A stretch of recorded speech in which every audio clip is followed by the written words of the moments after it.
Greetings again, everybody. We're back here to talk about elections at present. Um, let's see here. Chapter from Lowy, obviously, and one from Van Vechten, I believe, here. This is a photograph from something called 2016. I don't remember what that was, so we'll just skip it. I'm just kidding, of course. A very controversial election. They seem to be increasingly controversial as years carry on. But obviously, this was the ticket that won the election, the presidential election, at least in 2016. Fast forward, 2018 saw a record number of women elected to Congress, and that number was then broken or bettered again in 2020. So I guess with the Congress that entered in 2021, we've seen a record number of women elected. On the left here, you have Rashida Tlaib, who's a representative from I forget which district in Michigan, and she was a controversial figure elected in 2018 for the first time. She's the one who, on election night, celebrating her victory, said something to the effect of, "We're going to impeach the MFer," referring to the 45th president, Trump at the time, which was not well received by a lot of the mainstream and right-wing media. The far left-wing media ate it up and really likes her quite a bit.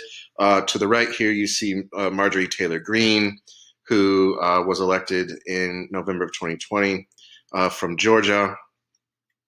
I forget which district. It's somewhere in the northern part of Georgia. But she is quite the fan of Trump, and will wear this censored face mask while speaking on the floor of Congress, where she's not censored at all. But anyway, two recently elected female members to Congress, both of them rather polemical in their own ways, and to different publics, of course. But all in all, I of course think it's a pretty good thing that Congress is now about 25%, about a quarter of Congress is made up of women, which is a lot better than things used to be, but still obviously indicates a long ways to go. If we're back to the theme of representation, which has been a theme from the outset. Let's talk about elections here. Election rules consist of a mix of federal and state laws, court decisions, and local administrative practices. Most elections are handled at the county level. There is limited federal law that has to do with elections. The majority of your laws pertaining directly to elections are going to be set at the state level, but then again, elections are administered, as far as I know, in most places, and I've lived in several parts of the country, really handled at the local level. Four basic questions of election law. Who votes, right? So what's the composition of the electorate?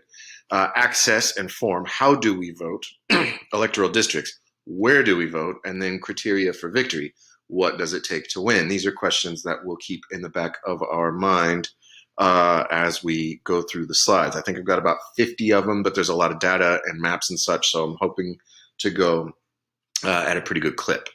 Who can vote? So defining the electorate. The electorate in the United States has, of course, expanded throughout history. At the beginning, we talked about this prior, voting rights were restricted to white males over 21, and many states had a property requirement. You had to be a white man over 21 and own property, which was a good way of keeping, those pesky poor people, even the white male poor people, from voting.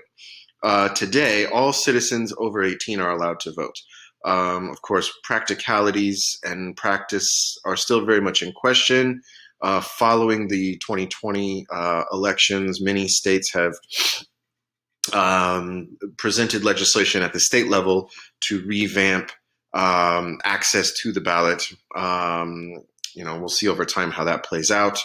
But in theory, all citizens over the age of 18 are allowed to vote. Some states still prevent convicted felons from voting even after they've served their time. But that seems to be a trend that is changing. But anyway, voting is a right in the United States. It's not compulsory.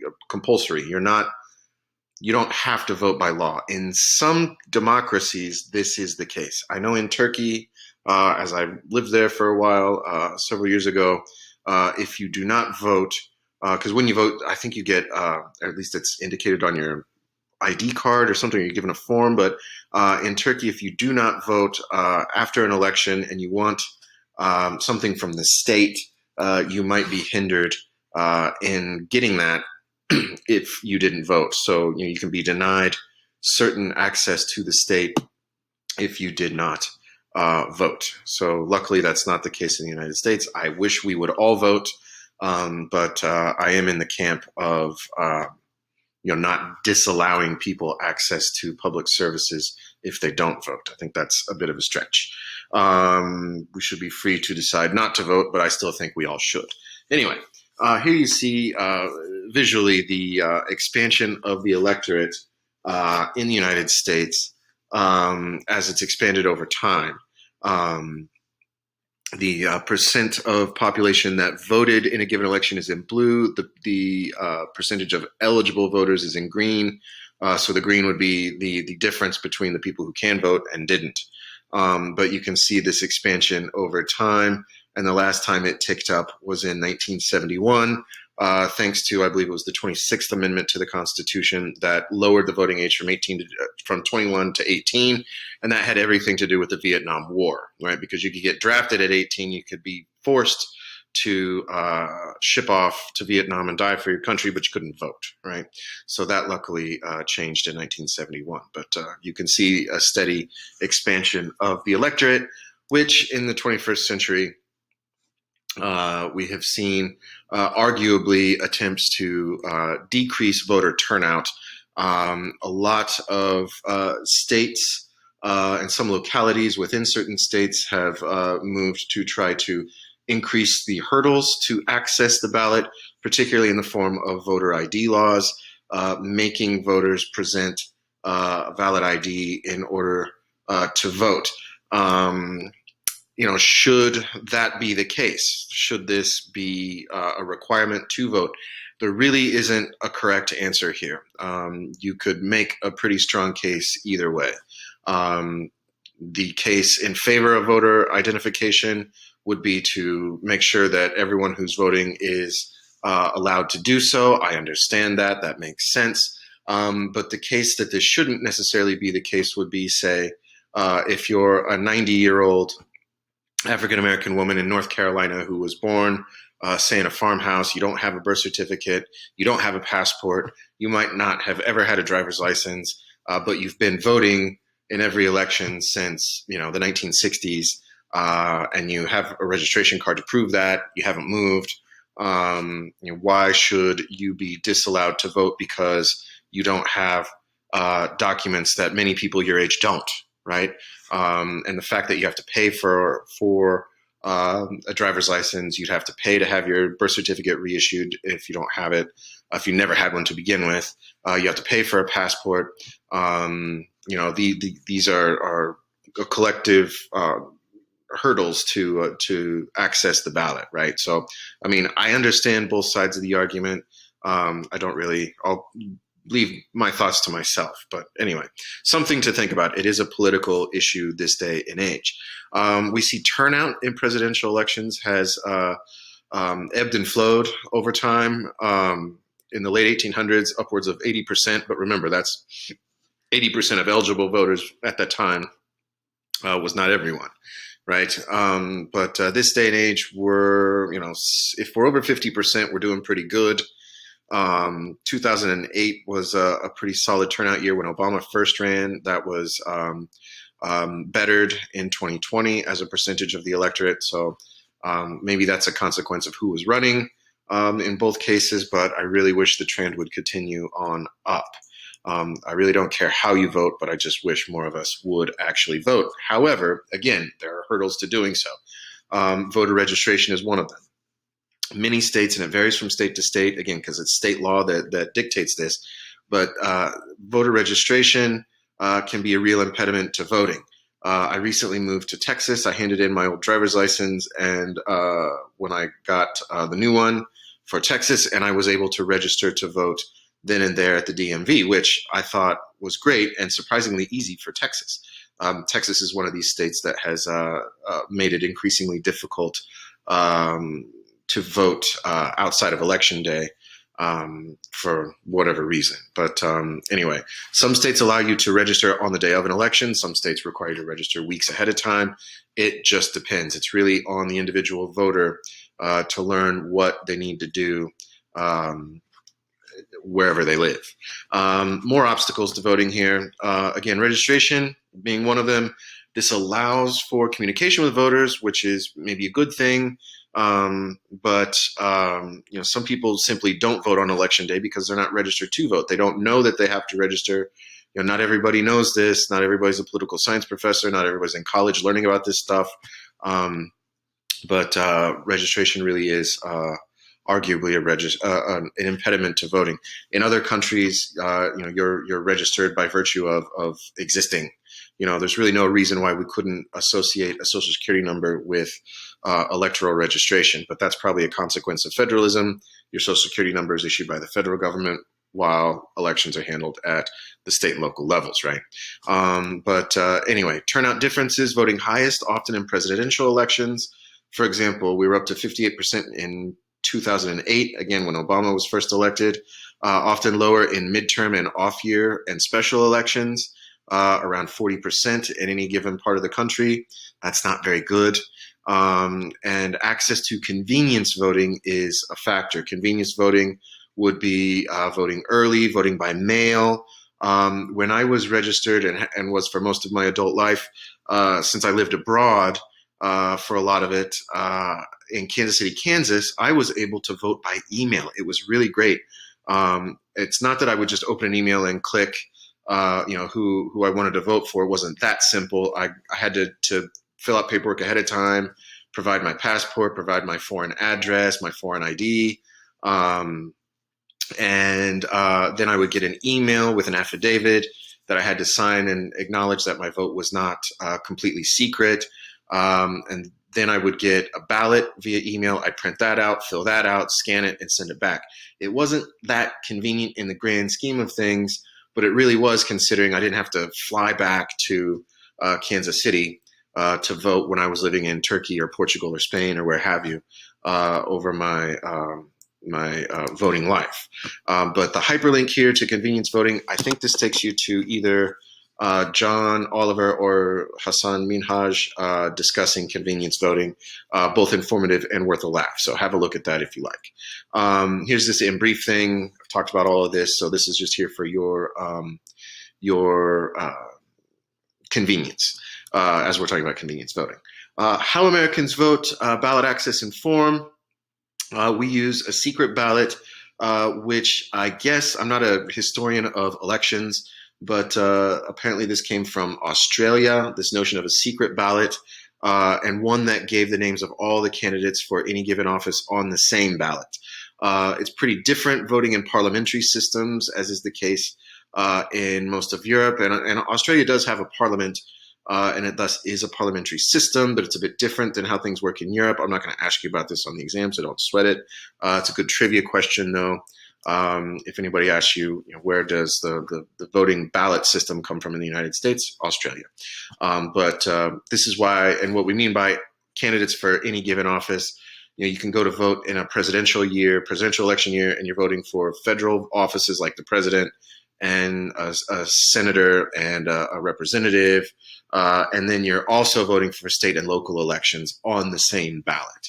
Right? And that's where that came from. That's not done in a lot of other democracies around the world. You have different elections for different types of elections, national elections, regional elections, local elections, etc. So how about where Americans vote? Think about electoral districts, right? Elected officials represent people in specific places. For the most part, the United States employs what we call single-member districts, particularly with the House of Representatives, meaning that the electorate chooses only one representative from each district. For the Senate, in practice, the district is the state. But we know, we've talked about this in prior weeks, that the House of Representatives members are divided up into districts. Right within California, the most populous state, California has 52, I believe, districts now after the 2020 census. Texas is up to 38. My home state of Kansas has 4. It's a function of the size of your state, right? But all states, regardless of size and population, have 2 senators. So for the Senate, again, the district is the state. Presidential elections, of course, we know are a pain in the backside because of the Electoral College, which you should have read and watched about already. So I'm not going to talk any more about it now, other than superficially. Exceptions to this notion of one person, one vote is the Senate. Members of the U.S. Senate represent states, with each state given the same number of senators. We know this. So in practice, this is a violation of this notion of one person, one vote, which is the standard authorized in the Constitution. But the difference is that the Senate represents states, right? So senators also, while elected by voters within the state, they represent the state itself and not necessarily the people in it. So that's why each state has 2 senators, and each voter gets to vote for each senator, each seat in the Senate, right? So, and again, the Electoral College is also an exception to this rule, because while one person has one vote in the popular vote, that's then taken into consideration in the Electoral College. It's not that one person is offering one vote directly for the person who would become president, right? So the effects of single-member districts, which I'll abbreviate from here on out, SMD, is that they tend to exaggerate the victory of the majority. So what do I mean by this? In 2010, Republicans won 53.5% of the 2-party vote across the country in the House of Representatives. I should have clarified that, but yet won 55.6% of the seats in the House of Representatives, which simply means perhaps that the districts in which Republicans won might have been a bit more narrow than some of the districts that were won by Democrats. And that's why Republicans ended up, although winning fewer votes across the country in the 435 districts, they won more of the seats. Or think about this. In 2012, Obama won 51% of the popular vote, but 61% of the Electoral College. In that same year, when Obama won re-election, the House went, the countrywide vote for the House of Representatives, again, divided up into 435 districts, went 1.2% for the Democrats in favor, but yet because of how the lines are drawn, Republicans, the GOPs, the grand old party is the abbreviation for the Republican Party, won more seats. So, go figure. Democrats won more votes, but because of how the lines were drawn, Republicans won more seats. But that's a consequence of these single-member districts. 2016, Republicans won nearly 52% of the vote across the country for the House of Representatives, but won 55.4% of the seats. Same effect here. 2016, Trump won 46% of the popular vote, but 57% in the Electoral College. For yet one more example, 2020, Biden won 51.3% of the popular vote, but nearly 57% in the Electoral College. So, how we vote here and how the votes are tabulated doesn't necessarily offer a direct reflection of, how do I word this? The consequence is not equivalent in how votes are tabulated, right? So in 2020, again, for the House of Representatives, Democrats won 3.1% across the country, more votes, but yet in practice, we only have about 1% more seats than the Republicans do. So there's sort of a reverse effect of the exaggerated victory of the majority, right? Beyond that, the way we vote also really weakens third parties. So the last time we had a real serious third party contender for president, 1992, and then in 1996, this guy Ross Perot, oil guy from Texas, billionaire. I think he's dead. I would assume so. But he ran in 1992, formed a new party called the Reform Party, won nearly 20% of the popular vote, yet got 0 votes in the Electoral College because he did not win a single state outright. So that really, the fact that a third party candidate was a serious contender, arguably took a lot of votes away from the Republican candidate George H.W. Bush, who was running for re-election, and Bill Clinton then won bigly in the Electoral College, but really didn't win by that large of a margin at all with the popular vote, right? So, anyway, US democracy, as we know, is pretty weird.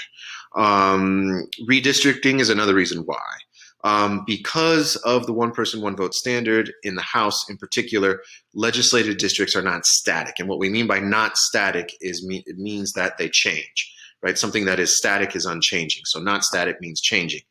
So what we have to do is redraw the districts every 10 years, right? As a consequence of the census, which we have to do every 10 years because it says so in the Constitution. So as people move around the country, different states like California, again in 2020, as a consequence of the 2020 census, lost a seat. Texas gained 2 seats. A couple other states, few other states lost a seat. A few other states gained a seat. But that's because people left the states that lost seats and moved to states that gained seats, right? The power to redraw districts, though, often resides with state legislatures.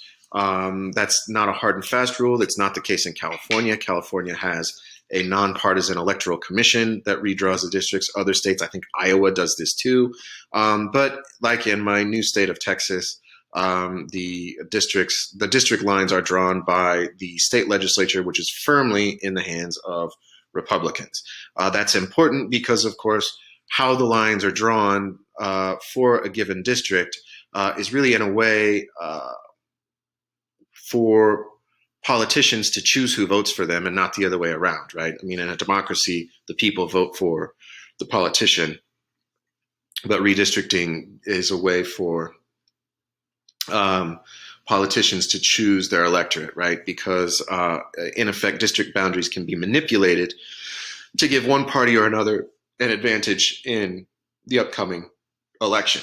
And we call this gerrymandering, right? It's a term that came up earlier, I think when we talked in the section where we talked about, I can't speak, Congress, of course. So you've seen something about gerrymandering already, but if you care to watch this again, this link is either Hassan Minhaj or John Oliver, I forget which, but another comical discussion of gerrymandering, right? The apportionment of voters in districts in such a way to give unfair advantage to a political party. So you can draw lines, say, to create majority-minority districts, which can be a good thing, but then that might then pave the way for a lot of other districts that are going to vote another way by packing people together in one district and allowing for a lopsided victory in one district can facilitate closer races, but with the assumption of different outcomes in the districts that surround it, right? Some political scientists claim that gerrymandering is creating less of a bias than in previous decades. I would not argue that. I mean, I really think that the drawing of districts needs to be as apolitically done as possible, but it's easier said than done. But anyway, the fact of the matter is, too, a lot of voters are already segregated into communities of like-minded voters with similar demographics. So, if voters choose to segregate themselves either racially, ethnically, economically, by education, and often there's overlap in all of those, then you can't necessarily blame the people who draw the lines. But nonetheless, I think that the drawing of district lines for the purposes of disadvantaging groups in particular, I personally don't think is a great thing. But it can be done to advantage or to disadvantage groups as well as parties. But by breaking up communities of racial minorities, those drawing the maps can dilute their power and make it more difficult to elect minority legislatures, which I was trying to say on the last slide, and this is more artful, which is why I write things down. But racial gerrymandering is often accused in court, but it's really hard to prove. This hyperlink will take you to an NPR story on racial gerrymandering in Texas, stressing the fact that, again, it's hard to prove the motive, even when it seems pretty obvious. It's kind of like the voter ID laws. It's pretty clear. We sense the intent of those who seek to pass voter ID laws, trying to keep certain people from voting But, it's very difficult to prove that and very easy to superficially deny. But shifting gears here, what it takes to win an election. Most American elections require a plurality of votes to win, which simply means that you need more votes than anyone else, not necessarily a majority. That's what we saw when I showed you the data on the 1992 elections when Clinton won.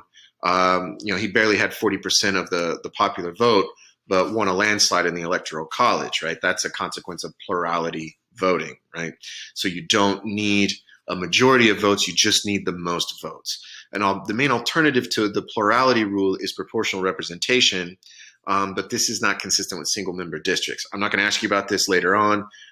If you've taken a political science class before, if you had class with me before, we probably talked about proportional representation.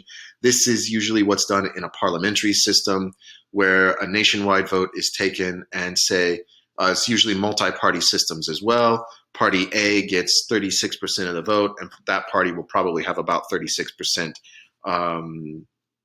of its members then elected to parliament. That's proportional representation. But that's done with a countrywide vote. That's not a consequence of single member districts. And that's what we have in the States. So that's what you should focus on there. But anyway, a consequence, though, again, of single member districts is that you don't necessarily need an absolute majority to win. Some states do have runoff elections. If no one person gets 51% plus one vote at the end of the day, then the top two vote getters go to a runoff. That's common in a lot of southern states, but not everywhere. Shifting gears here, where we're moving towards California politics here when we talk about direct democracy. 24 states allow for referenda. That's fancy for referendums, which is referendum in the plural. And a referendum is a measure proposed or passed by a legislature that is referred to the electorate for approval. So say a state legislature passes a law that says this, but say it's a bit controversial, so it might then go for approval to the electorate. That's similar to an initiative, which is what you folks are very proud of in California. I believe you call them propositions, but 24 states allow for the initiative process by which citizens may petition to put a proposal on the ballot for a public vote. So this is a way to legislate without going through the legislature, which it's pretty typical in some other countries. Switzerland is big on this. My home state of Kansas does not, I believe, have an initiative process. But again, you Californians really seem to like it. Is it more democratic? Is it less democratic? We could argue the point, debate the point all day long. Reasonable people could disagree about it. I think I kind of like it, but it can also lead to some pretty dumb decisions, I think. But anyway, 18 states allow for the recall, which is the removal of a public official by popular vote. The last time this was done in California was in the late 90s, early 2000s.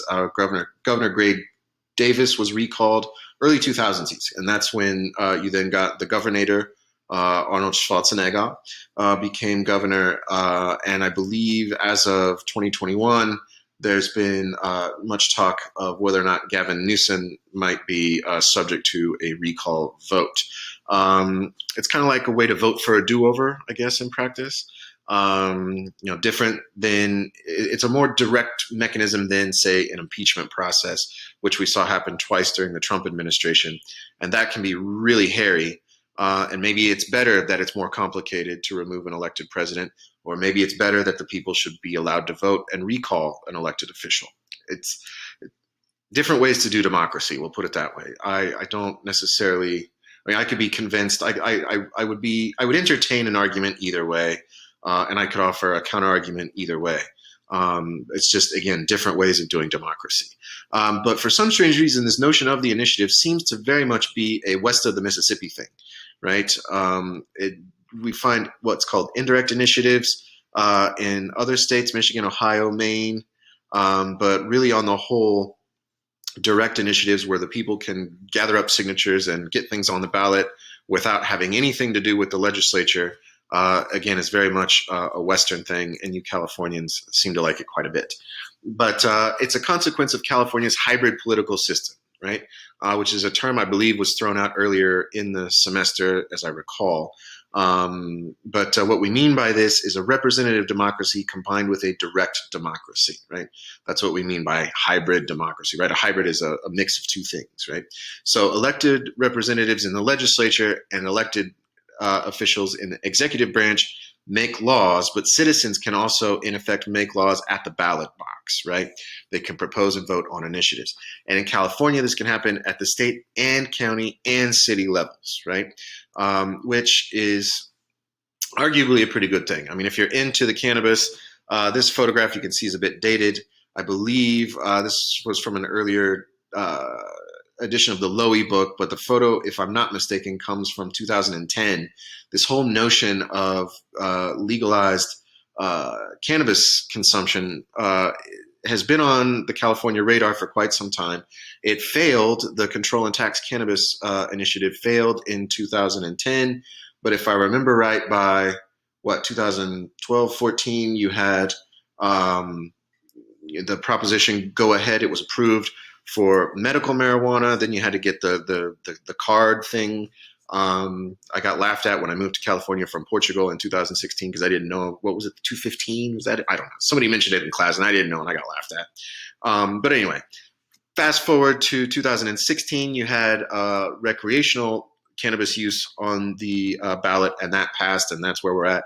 And although I'm not necessarily a fan, I don't condemn, I do condone, and it is clear that the sky has not fallen. So for those who thought that the legalization of cannabis would lead to the end of the world as we know it, that has not happened. But anyway, here you have some selected landmark initiatives in California going back to the 60s. This is straight out of the textbook. The map you just saw a couple slides ago was on page 30 of the Van Vechten book. This chart here comes from page 27 if you're scoring at home, but you're probably obviously too young to have voted in almost all of these, if not all of these. But some pretty important stuff here. The three strikes law was talked about in the 13th film, right? Which maybe sounded good at the time. 3 felonies and you're sentenced to life imprisonment, but that just bloated the number of people in prison and facilitated the rise of private prisons. So maybe not a good idea at the time. We've talked about term limits before. That came about as an initiative or proposition in California. Oops, that was arguably a good thing. Here's your medical use of marijuana. Was on the ballot as far back as 1996. I believe it did not pass then, obviously. But definition of marriage, 2009 was invalidated by the Supreme Court, but we've already talked about how the notion of same-sex marriage has evolved very quickly in the court system. But anyway, and then recreational use of marijuana, Proposition 67 in 2016 did pass, right? So that's where we are. Referenda in California, citizens may reject all or parts of laws passed by the legislature and signed by the governor. That is kind of cool. I mean, that way it's almost like an extra branch of government, if you will, when it comes to lawmaking. But it's not like anybody can just put anything on the ballot. You need to collect a bunch of signatures and those have to be verified. And it takes a lot of them, right? 365,880 signatures are needed to get a referendum on the ballot in California. So again, it's not something that can just happen willy-nilly. Recalls, voters can remove local or state officials, including judges, for any reason. Proponents must gather signatures equal to 20% of the votes cast in the last election. I kind of like that, a bit of an indicator based on turnout. Proponents have 5 months to collect the signatures, and it's very rare. Again, succeeded only once in California. There it is, the early 2000s. Governor Gray Davis in 2013 was recalled, and it had something to do with the price of energy and blackouts. The more things change, the more things stay the same. They're more common at the local level, particularly with Van Vechten makes the point. She makes the point that it's often you see this in school board elections. Let's see. Continuing here, shifting gears back to the national level, away from California. How voters decide, right? Voters and non-voters. Correlated strongly with demographics, electoral choices, and context, right? Older people vote. The older you are, the more likely you are to vote. Highly educated people vote. So the higher degree you have, the more likely you are to vote. It's not to say that everyone with a PhD goes and votes in every election, but if you have a PhD, I would lay you money you're more likely to vote in any given election than someone with a high school degree alone, right? Nothing wrong with having only a high school degree at all, but you're less likely to vote. People who have not moved recently tend to vote. I moved right after or right before the 2020 elections. I moved to Texas, and I voted. I was still registered in Kansas City, Kansas, even though I had been living in California teaching at Humboldt State. But for different reasons, I was still registered back home, and I voted there physically. Early voted before moving down here in late October of 2020, and then there was a local election in early 2021. And because I had registered at the DMV, I got a registration card and didn't even know that there was an election coming up. So, I had to learn quickly what I needed to do and where I needed to go.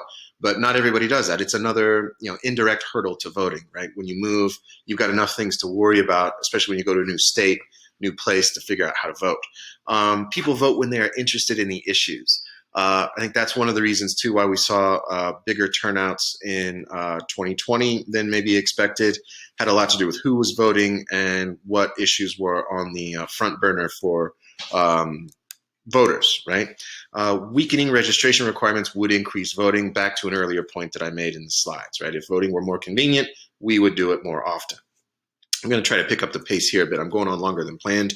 Partisan loyalty obviously has a lot to do with how people vote. So if you, again, I said this before in earlier slides, if you tell me you're a Democrat, I'm going to assume you vote only for Democrats. If you tell me you're a Republican, I'm going to assume you vote only for Republicans because of the psychological variables, ideological attachment, and past experience with a party.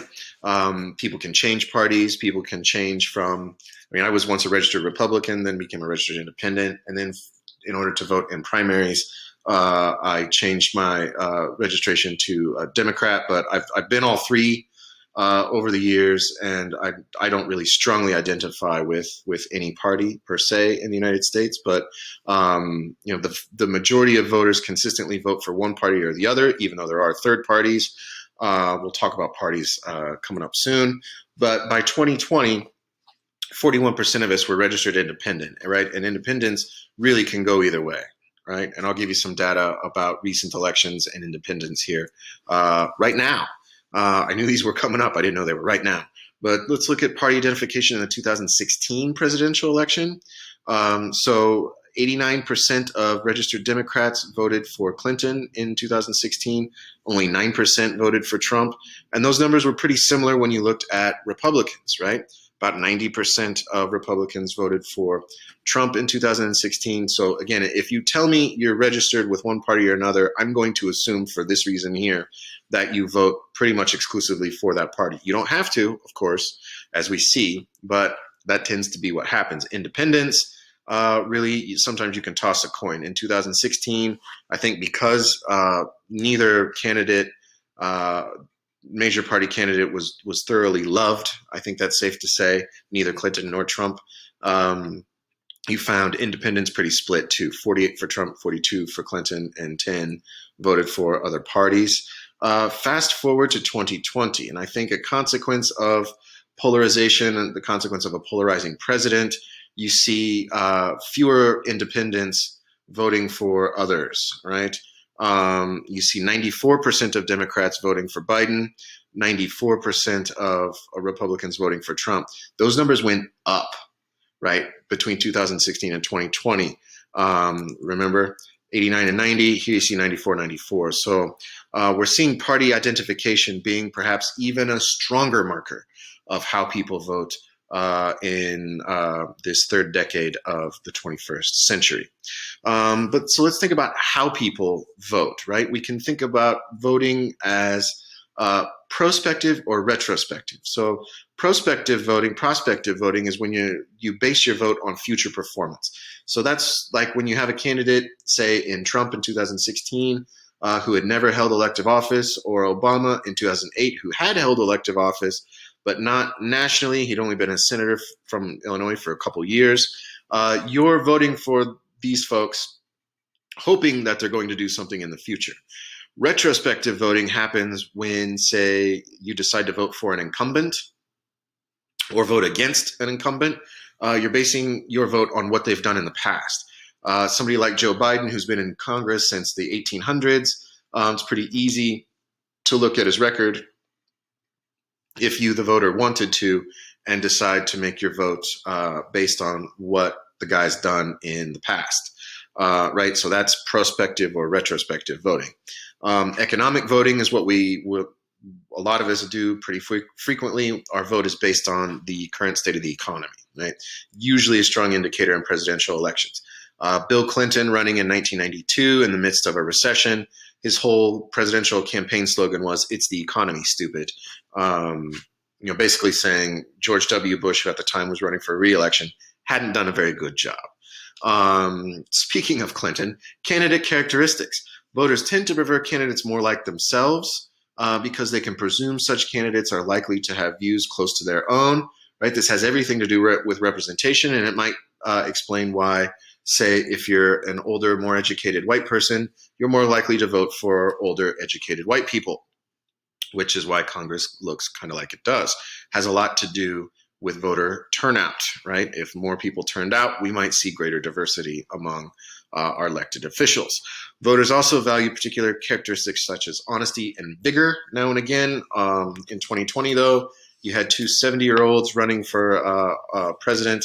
Not a lot of vigor there. And between Trump and somebody who'd been in Congress for decades, honesty also perhaps up in the air, but we tell ourselves this when we go to vote, right?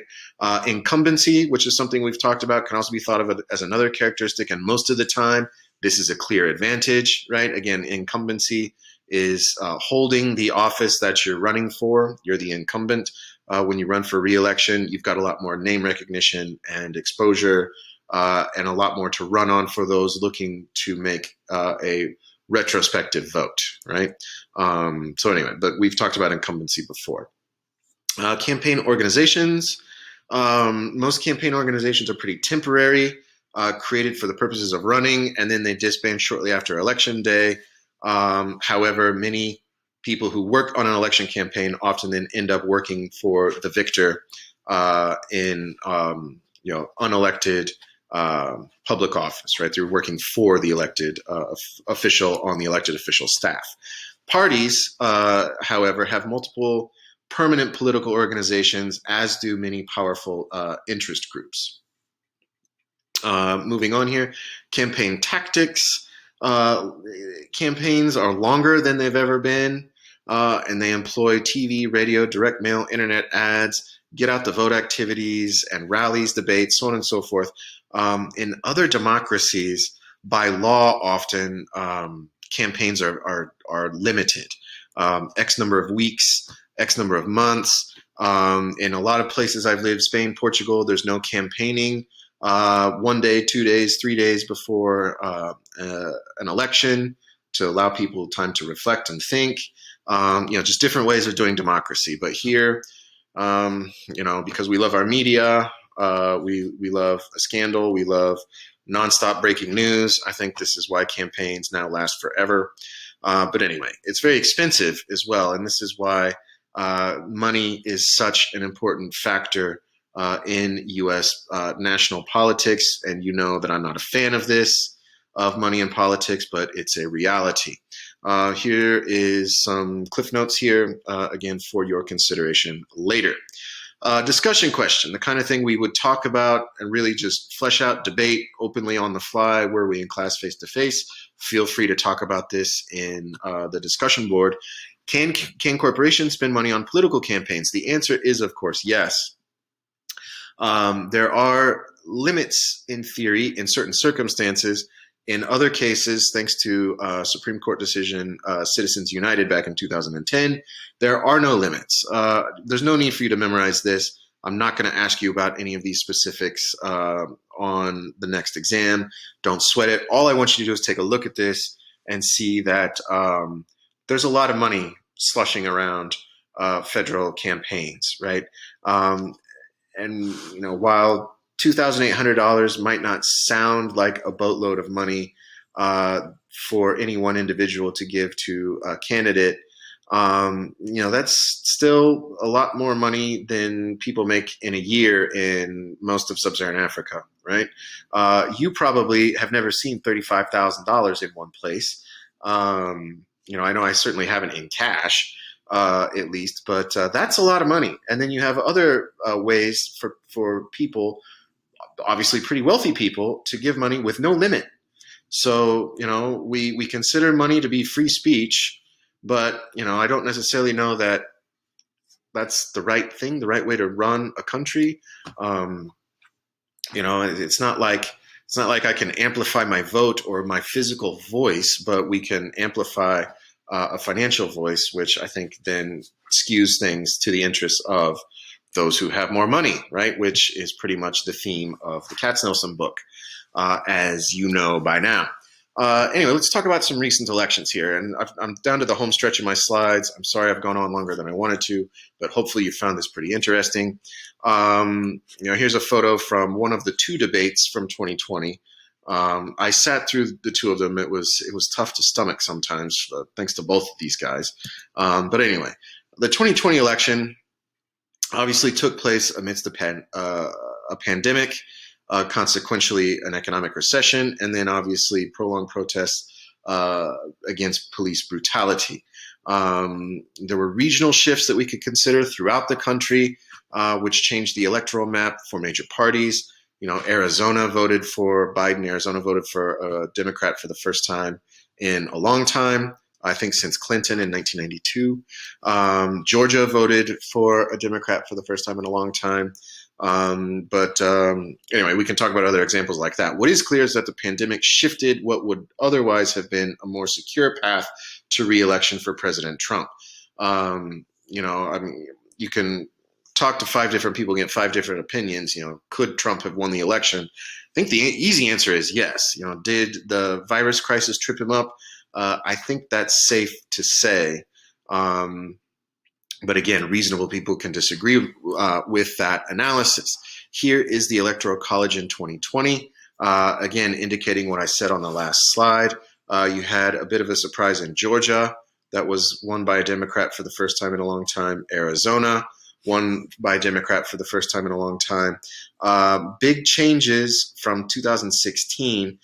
Pennsylvania, Michigan, and Wisconsin, pretty important states that went for Biden by close margins in all 3 in 2020.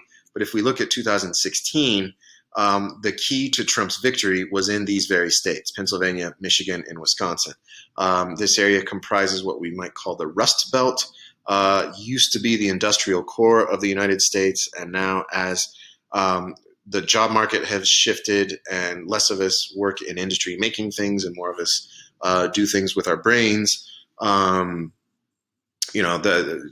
lot of observers chalked up brain drain, job loss, whatever you want to call it, in the industrial core that contributed to Trump's victory in 2016. Because in years past, in election cycles past, this was sometimes called the blue wall, because no Republican had won the states of Wisconsin, Michigan, and Pennsylvania in some time. You see other swing states, we call them, states that have can go either way, Ohio and Florida being 2 of them. I've flipped backwards to 2016, but if I go back to the 2012 election, when Obama won re-election, Obama won Ohio, Obama won Florida, right? And going back to 2008, Obama really cleaned up by winning Florida, Ohio, North Carolina, Indiana, surprisingly. And again, the blue wall was still blue at that time. So, to use a term that maybe you're learning in a new context, the Electoral College is not static either, right? We can see long-term trends like the South overwhelmingly voting for Republicans since 1968, but occasionally North Carolina goes the Democrats' way. Occasionally Georgia goes the Democrats' way. So, and then the example I gave you about the Rust Belt is pretty clear.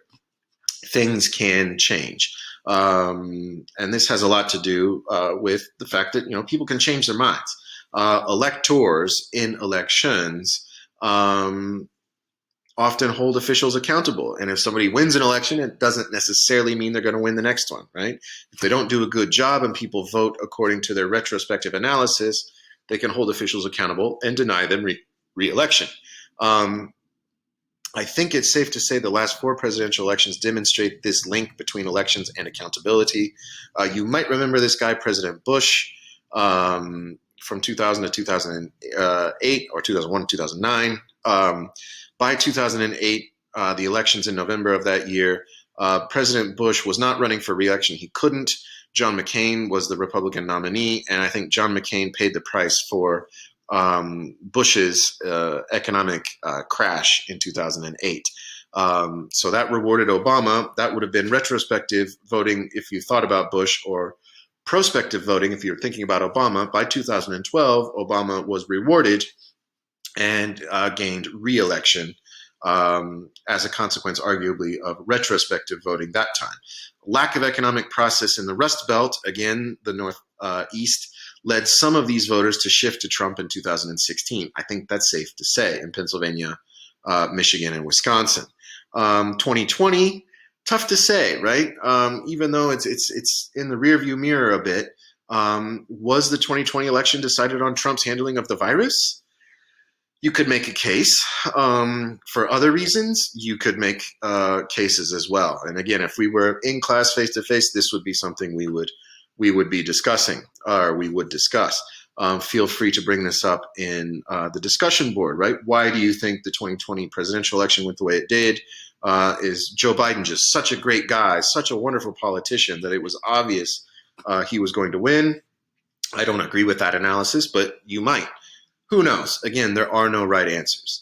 But moving ahead here, thinking about political parties in 2016 and beyond, unity and division here. There's a growing ideological split between the parties, greater polarization. I think that's clear.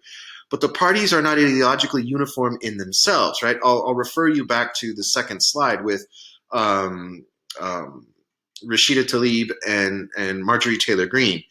These are two people who get a lot of media attention, and often you see the opposing party say, look, all Republicans are like Marjorie Taylor Greene, or all Democrats are like Rashida Tlaib. And that's really not true, right?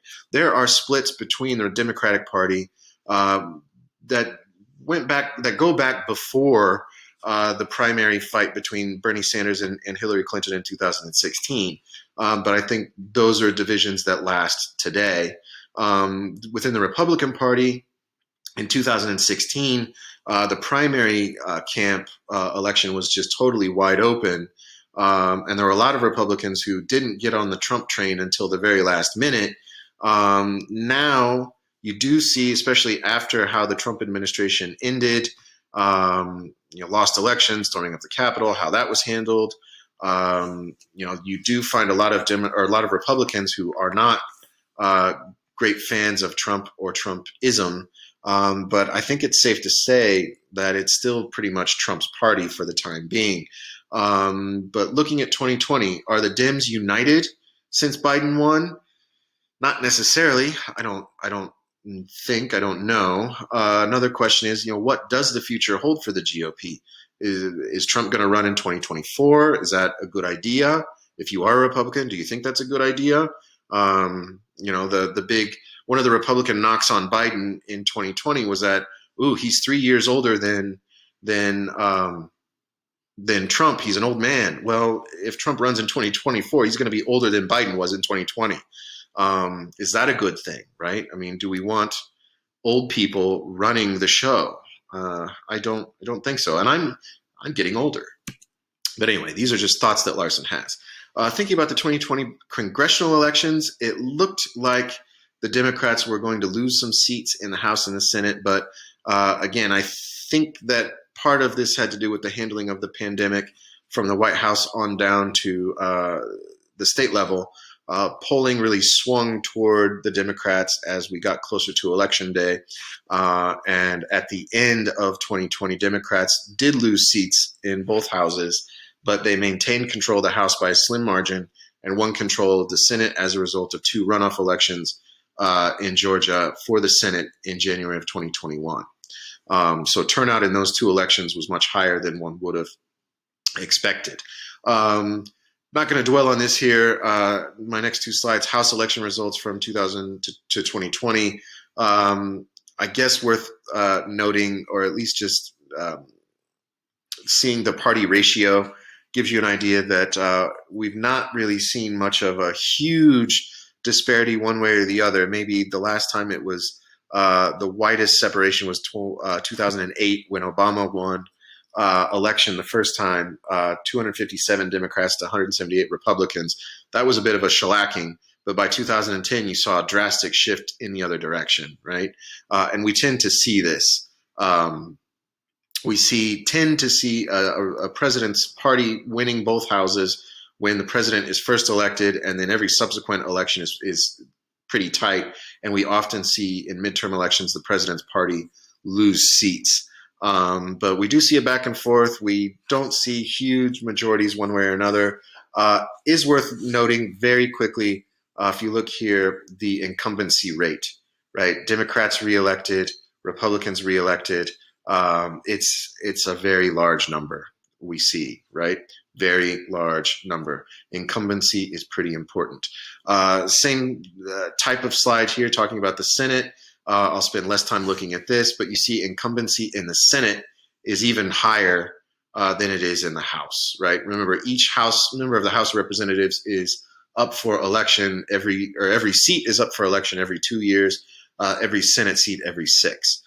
So that's why incumbency is arguably even more important in the Senate. And again, here you see a back and forth with the split between Republicans and Democrats, right? Anyway, looking to the future, I think I've got one more slide after this, and you can not hear me for at least a few days. The 2020 election, I think it's safe to say, revolved around the pandemic, the recession, and racial equality and police brutality. Hard to deny this, right? The new federal government, as well as state governments, have their work cut out for them in dealing with all three of these issues. Add to this climate change, which I think because of the pandemic, because of the recession, because of the racial reckoning, if you will, climate change, rightly or wrongly, smartly or stupidly, took a back seat to other issues. Biden has promised very different policies from Trump.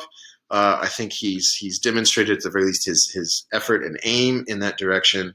But the Democratic administration will have to work, as we've seen in the Biden presidency thus far, to reach across the aisle to accomplish such goals. Lastly here, political science research that most incumbent presidents win re-election. Approximately 3 out of 4 do. And this is a hyperlink. Go to the module here to this guy, Alan Lichtman, who's predicted every presidential election going back forever, even in 2020.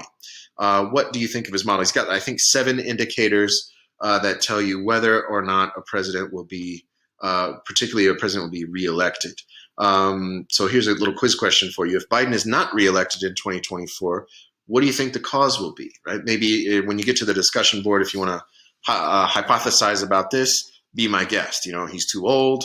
He might not even run.